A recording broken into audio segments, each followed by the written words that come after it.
Albert Pagara sinabing mapapalaban ngayong Marso kaya puspusan ang training sa Benguet. Pero kailangan magpagpag daw ng kalawang si Pagara. May exhibition fight ngayong February 3 laban kay Boy Laway, Batang Yagit, Jasper Cayno. Para matapos na raw ang bunganga ni Jasper Cayno, kailangan ng kalusin. May kartada si Jasper Cayno na 1 wins, 1 KOs, may 8 talo.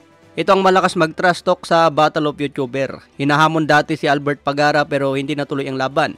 Kaya ngayong February 3, mangyayari na ang laban sa Baguio. Kailangan pagpagin ang kalawang ni Albert Pagara. Seryoso daw ngayon si Pagara, tunay na laban ang ipapakita kay Jasper Cayno. May kartada si Pagara na 34 wins, 24 KOs, may 1 talo.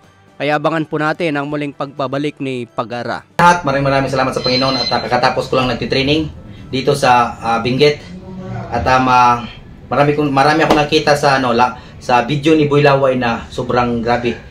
Lahat ng mga coach ko, lahat ng mga yung manager ko pa, sinasali niya dito. Si Manny Pacquiao, sinasali pa si Noito Donaire, si Cuadro Alas. Yun, Boy Laway, dito yung hinahanap ng mga tao. Sa iba pang balita, legendary former champion na si Roy Jones Jr.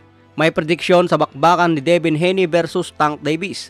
Kailangan daw ni Davis ma-knockout niya si Devin Haney para manalo.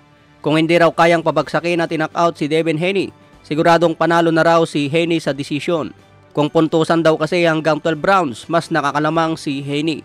Kaya gamitin daw ni Tank Davis ang kanyang full power para matapos sa knockout.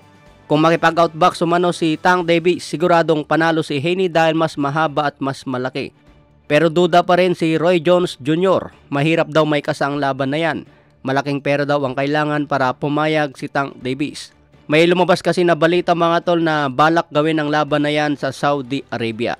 Kaya abangan po natin ang update tungkol dyan. Sa iba pang balita, Terence Bud Crawford posible raw makalaban si Tim Tszyu sa 154 pounds. Hawak ni Tim Tszyu ang WBO belt. Ito ang itataya laban kay Crawford. Pero sa ngayon hindi pa makapag-finalize ng kalaban si Crawford. Maraming laban ang nag-aabang sa kanya. Nandyan pa si Jaron Ennis na matagal nang nagamon. Nandyan din si Kit One-Time Turman. Pero wala sa dalawang to ang plano ni Crawford mga tol. Big fight ang hinahabol ni Crawford bago tuluyang magretiro. Pinupush ang laban kay Canelo dahil ito ang pinakamalaking laban at paldong-paldo. Okay mga tol, yan lang muna ang balita natin sa ngayon. Maraming salamat po.